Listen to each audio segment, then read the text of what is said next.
Hi friends, welcome back to my blogs. ನಾನು ಸ್ವಲ್ಪ ದಿನ ಆಯಿತು, ಆಗಲೇ 3-4 ಡೇಸ್ ಆಯಿತು ಬ್ಲಾಗ್ಸ್ನ ಅಪ್ಲೋಡ್ ಮಾಡಿಲ್ಲ. ಯಾಕೆ ಅಂದರೆ ನಾವು ಈಗ ಶೋಭಮ್ಮ ಮನೆಗೆ ಬಂದಿದ್ದೀವಿ. ನನ್ನ ಮಗಳು ಇನ್ನೂ ಮಲಗಿದ್ದಾಳೆ. ಎದ್ದಿದ್ದೆ ಲೇಟ್ ಆಯಿತಾ, 7:30 ಆಗಿಬಿಟ್ಟಿತ್ತು. ಅವಳು ಇನ್ನೂ ಮಲಗೇ ಇದ್ಲು. ರಾತ್ರಿ ಹೊತ್ತಂತೂ ಪಾಪ ಶೋಭಮ್ಮ ನಮ್ಮ ಪಕ್ಕನೇ ಮಲ್ಕೋತಾರೆ, ಅವ್ರು ನಿದ್ದೆ ಮಾಡೋಕ್ಕೆ ಬಿಡೋಲ್ಲ. ಶೋಭಮ್ಮ ಮತ್ತು ಉದ್ದಿನ ವಡೆ ಮತ್ತು ದೋಸೆ ಮಾಡಿ ಚಟ್ನಿ ಮತ್ತು ಸಾಂಬಾರು ಮಾಡಿದ್ದು. ನಮ್ಮ ಮನೆಯವ್ರು ಬರೋದೇ ಗೊತ್ತಿಲ್ಲ ನಮಗೆ. ಆ್ಯಕ್ಚುಲಿ ನಾವು ಶೋಭಮ್ಮ ಅವ್ರ ಜೊತೆ ಬಂದಿದ್ದು. ನಮ್ಮ ಮನೆಯವರು ಇವತ್ತು ಬೆಳಗ್ಗೆ ಹೀಗೆ ನಾಷ್ಟಕ್ಕೆ ನನಗೆ ಹಾಕ್ಕೊಟ್ಟಿದ್ರು ಪ್ಲೇಟ್ಗೆ. ನಾನು ಬರೋ ಅಷ್ಟರಲ್ಲಿ ಅವರು ಮನೆಗೆ ಬಂದಿದ್ದಾರೆ. ಆಮೇಲೆ ಮತ್ತೆ ನನಗೆ ಇನ್ನೊಂದು ಪ್ಲೇಟಲ್ಲಿ ಹಾಕೊಂಬಂದು ಕೊಟ್ಟರು. ಯಾಕೆ ಅಂತ ಬಂದಿದ್ದಾರೆ ಅಂದರೆ, ನನ್ನ ಮಗಳಿಗೆ ಏನು ಮಾಡಿದ್ದಾರೆ ಅಂದರೆ, ಬೆಕ್ಕು ಪರಿಚಿದ್ಯಾ ಕಚ್ಚಿದೆಯೋ ನಮಗೊಂದು ಗೊತ್ತಾಗ್ತಿಲ್ಲ. ಯಾಕೆಂದರೆ ನಾವು ನೋಡ್ಕೊಂಡಿದ್ದೆ ಲೇಟು. ಅವಳು ಕೈನೇ ನೀಟಾಗಿ ಮುಟ್ಸೋಕ್ಕೆ ಬಿಡೋಲ್ಲ. ಏನಾದರೂ ನೋಡೋಣ ಅಂದರೆ ನೀಟಾಗಿ ನೋಡೋಕ್ಕೆ ಬಿಡೋಲ್ಲ. ಮಲಗಿದಾಗ ಅದು ನಾನು ಶನಿವಾರ ಮಾಡ್ಕೊಂಡಿದ್ದಾಳೋ ಏನೋ ಗೊತ್ತಿಲ್ಲ. ನಾನು ಭಾನುವಾರ ನೋಡ್ಕೊಂಡೆ. ನಾವು ಊರಿಗೆ ಬರೋದಿನ ಅಂದರೆ ಶೋಭಮ್ಮರ ಜೊತೆ ಬರೋದಿನ ನೋಡ್ಕೊಂಡಿದ್ದು. ಸೊ ನನಗಂತೂ ಎಷ್ಟು ಭಯ ಆಯಿತು ಅಂದರೆ, ರಾತ್ರಿ ಎಲ್ಲ ನಿದ್ದೆ ಮಾಡೋಕ್ಕಾಗ್ತಿಲ್ಲ. ಅವಳನ್ನ ಫಸ್ಟು ನಾನು ಹಾಸ್ಪಿಟ್ಲಿಗೆ ತೋರಿಸ್ಬೇಕು, ಇಲ್ಲ ನಂಗೆ ಸಮಾಧಾನ ಇಲ್ಲ ಅಂತ ನಮ್ಮ ಮನೆಯವ್ರ ಪಾಪ ಟೆನ್ಷನ್ ಕೊಟ್ಬಿಟ್ಟೆ. ಅವರು ನಂಗೆ ಅದಕ್ಕೆ ಹೇಳ್ತೇನೆ ಬಂದುಬಿಟ್ಟಿದ್ರು. ಶೋಭಮ್ಮ ಅಂತ ಅವಳನ್ನ ರೇಗಿಸಿ ಅವಳನ್ನ ಆ್ಯಕ್ಚುಲಿ ಸುಮ್ಮನೆ ಒಂದು ಫ್ರಾಕ್ ಹಾಕಿ ರೆಡಿ ಮಾಡಿದೆ. ಯಾಕೆಂದರೆ ಎಲ್ಲ ಹಾಸ್ಪಿಟ್ಲಿದೆ ಅಂತಲೇ ಗೊತ್ತಿಲ್ಲ ಇಲ್ಲಿ. ಅದಕ್ಕೆ ಆಮೇಲೆ ಕರ್ಕೊಂಡು ಹೋಗ್ತಿದ್ದಾರೆ. ನಾನು ಬರಲ್ಲ, ನೀವೇ ಹೋಗ್ಬಿಟ್ಟು ಬನ್ನಿ. ಸುಮ್ಮನೆ ನಾನು ಯಾಕೆ ಅಂತ ಹೇಳಿ ನಾನೇನು ರೆಡಿ ಆಗಿರಲಿಲ್ಲ. ಅದಕ್ಕೆ ಅಪ್ಪ ಮಗಳಿದ್ರು. ಅವಳು ಏನು ಎಲ್ಲೋ ಕರ್ಕೊಂಡು ಹೋಗ್ತಿದ್ದಾರೆ ಅಂತ ಖುಷಿ. ಮನೆಗೆ ಬಂದು ಹೇಳಿದ್ರು, ನಮ್ಮಂತ್ರ ಇಷ್ಟು ಮಾತಾಡುತ್ತೆ, ಡಾಕ್ಟ್ರ್ ಹತ್ರ ಬರೀ ಕೈ ತೋರಿಸ್ತಿದ್ದೆ ಅಷ್ಟೇ, ಏನೂ ಮಾತಾಡಲೇ ಇಲ್ಲ ಅಂತ ಹೇಳಿದ್ರು.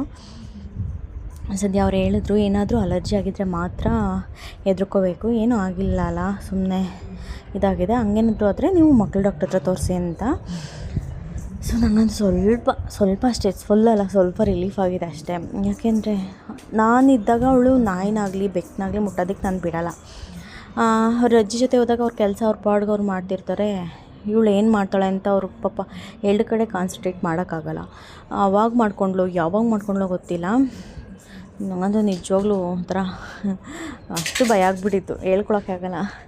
ಅದಲ್ಲೂ ನಾನು ಗೂಗಲ್ ಸರ್ಚ್ ಮಾಡಿದ್ದಕ್ಕೆ ಅದು ತುಂಬ ಪರಿಚಿರೋದಕ್ಕೂ ವ್ಯಾಕ್ಸಿನ್ ಹಾಕ್ಸ್ಕೊಂಡಿದ್ದೀನಿ ಅಂತ ಸ್ವಲ್ಪ ಜನ ಕಮೆಂಟಲ್ಲೆಲ್ಲ ಹೇಳಿದರು. ಸ್ವಲ್ಪ ಭಯ ಆಯಿತು. ಅಲ್ಲಿ ನೋಡಿ ಗೋಪುರ ಥರ ಕಾಣಿಸ್ತಿದೆಯಲ್ಲ, ಅದು ಇನ್ನೊಂದು ಇಸ್ಕಾನು ಆಯಿತಾ. ಇನ್ನೊಂದು ಇಸ್ಕಾನ್ ಇಲ್ಲೇ ಅವ್ರ ಮನೆ ಹತ್ರನೇ ಇದೆ. ಸೊ ಹೋಗೋಕ್ಕೆ ಸ್ವಲ್ಪ ದೂರ ನಡಿಬೇಕು ಅಂತ ಅಂದರು. ಅದಕ್ಕೆ ನಾನು ಸುಮ್ಮನೆ ಅದೇ, ಇಲ್ಲಾಂದರೆ ಹೋಗಿ ಬರ್ಬೋದಿತ್ತು ನೋಡಿಕೊಂಡು. ತುಳಸಿನ ನೋಡಿ ಎಷ್ಟು ಚೆನ್ನಾಗಿ ತಿಂತಾಳೆ ಅಂತ. ಯಾಕೆಂದರೆ ಅವಳಿಗೆ ಇದು ಕೊಟ್ಟೇನೆ ಅರ್ಧ ಕೆಮ್ಮು ನೆಗಡಿ ಎಲ್ಲ ಬರೋಲ್ಲ. ಎಷ್ಟು ಚೆನ್ನಾಗಿ ತಿಂತಾಳೆ. ಮತ್ತು ಅದನ್ನು ಏನು ಗೊತ್ತಾ, ನೋಡಿ ತಿನ್ನಬೇಕು. ಅದರೊಳಗಡೆ ಹುಳಗಳು ಮೊಟ್ಟೆ ಇಟ್ಬಿಟ್ಟಿರುತ್ತೆ. ಒಳ್ಳೆ ನೋಡೋಕ್ಕೆ ತುಳಸಿ ಇದ್ರ ಥರನೇ ಕಾಣಿಸ್ತವೆ. ಬಟ್ ನೋಡಿಬಿಟ್ಟು ಕೊಡಿ ಆಯಿತಾ. ತಿನ್ನೋ ಮಕ್ಳಿಗಾದರೆ ಕಿತ್ಕೊಂಡು ಅವಳಿಗಿಷ್ಟ. ಕಣ್ಣಿನ ಹಂಗೆ ಮಾಡೋದು ಕಲ್ತ್ಬಿಟ್ಟಿದ್ದಾಳೆ ನೋಡಿ. ಇದರಲ್ಲಿದೆ, ಕೈಗೆಲ್ಲ ಐತೆ ನೋಡಿ. ಅದಕ್ಕೆ ಆ ಥರ ದಪ್ಪು ಕಾಣಿಸಿದ್ರೆ ಇರುತ್ತೆ. ಇನ್ನೊಂದು ತೋರಿಸ್ತೀನಿ ನೋಡಿ. ಈಗ ಅದರಲ್ಲಿ ಇಲ್ಲ ನೋಡಿ, ಅದೆಷ್ಟು ಕ್ಲಿಯರಾಗಿ ಕಾಣಿಸ್ತಿದೆ. ಅದರಲ್ಲಿ ಇಲ್ಲ. ನಾನು ಕೊಟ್ಟೆ, ತಿನ್ಕೊಂಡ್ಳು. ಬೆಂಗಳೂರಿಗೆ ಬಂದು 2 ದಿನಕ್ಕಿಂತ ಇನ್ನೂ ಬೆಳ್ಳು ಕಾಣಿಸ್ತಿದ್ದಾಳೆ. ಸೊ ಇನ್ನು ಹಾಗೆ ಬ್ಲಾಗ್ಗಳು ಕಂಟಿನ್ಯೂ ಮಾಡ್ತೀನಿ. ಯಾಕೋ ನನಗೆ ಬಂದಾಗಿಂದ ಸೋಂಬೇರಿ ಆಗಿಬಿಟ್ಟಿದ್ದೀನಿ ಸಿಕ್ಕಾಪಟ್ಟೆ. ಪಾಪ ಒಂದು ಕೆಲಸನೂ ಮಾಡೋಕ್ಕೆ ಬಿಡೋಲ್ಲ. ಅದಕ್ಕೆ ಈಗ ವಾಕ್ ಮಾಡೋಣ ಅಂತ ಬಂದಾಗ ಇದು ನೋಡಿ, ಮೋಡಗಳಂತ ಎಷ್ಟು ಕ್ಲಿಯರ್ ಆಗಿದೆ. ಸೊ ಓಕೆ ಫ್ರೆಂಡ್ಸ್, ಬಾಯ್. ಮುಂದಿನ ವಿಡಿಯೋದಲ್ಲಿ ಸಿಗ್ತೀನಿ. Take care.